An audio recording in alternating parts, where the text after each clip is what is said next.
as a mini website on your Instagram profile. So instead of just relying on the little itty bitty space that we're given in our Instagram bio, we can use our highlights to showcase all kinds of information about us and about our businesses. So we're going to dive into the top highlights that you should include on your profile.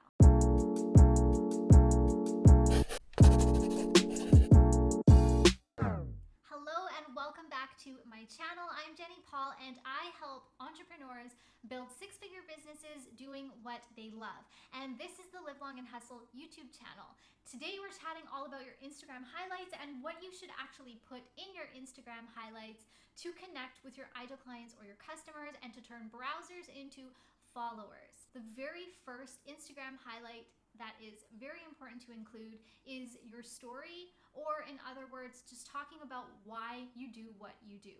This is very important because it draws people in on an emotional level and it helps them to realize that there's so much more to you and your business than the little bit that they see in your bio. This is your opportunity to demonstrate why they should care about what you do, how you do things differently, and tug on their heartstrings a little bit. This is where you can talk about maybe your own struggles, things that you've overcome to do what you do, or maybe how your particular products or services have actually helped you to overcome your own personal struggles, and maybe they can see themselves in your story. The second thing that you want to put in your highlights is your products or your services. Now, we want to obviously highlight what our offering is. Instead of expecting them to click the link in our bio and end up on our website to learn more, we can tell them more right in our highlights. Just in case they're there browsing, this is an opportunity to let them know what we do and how we can actually help them with what we provide. Also, it's very important to let them know in that highlight how to take the next steps. So if you're talking about your services, where do they go to actually book your services, or where do they go to contact you? If it's a product, where do they go to actually make their purchase? The next thing that you want to highlight are testimonials or kind words from your clients or customers.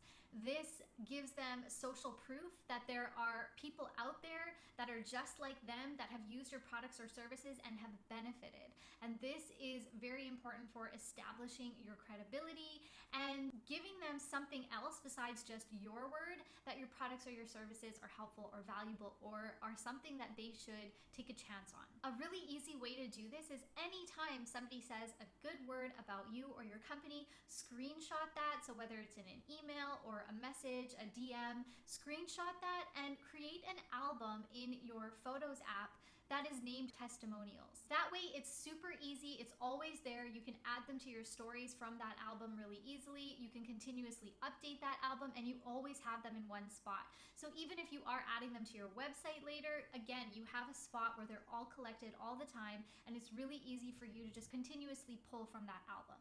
The next thing that you want to highlight, this also adds to your credibility, are any features or any press features. So if you've been in the newspaper or if you've been featured on other accounts or you've been on podcasts or in interviews, having a place where you keep all of your features so that people can learn more about you through those features, but also, again, it establishes your credibility. The next thing that you want to talk about are any freebies that you have. So do you offer a free guide or a free checklist, or do you have a discount for their first purchase? If you have anything that is enticing them to sign up or opt in so that they end up on your email list, you want to put your freebie in its own separate bubble. So maybe you name that bubble free guide or discount or something like that. So they click on it, and once they take you up on that offer, they're added to your email list so that you can actually continue to keep in touch with them.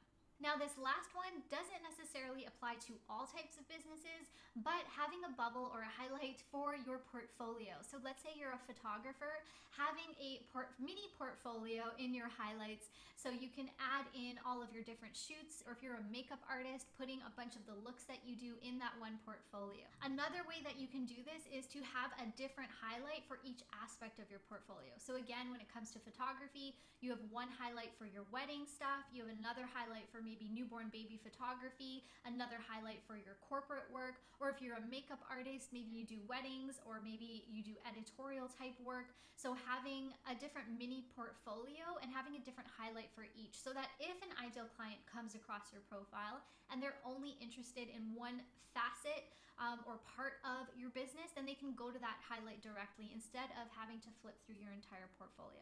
But both ways are great as long as you're featuring your work in your highlights.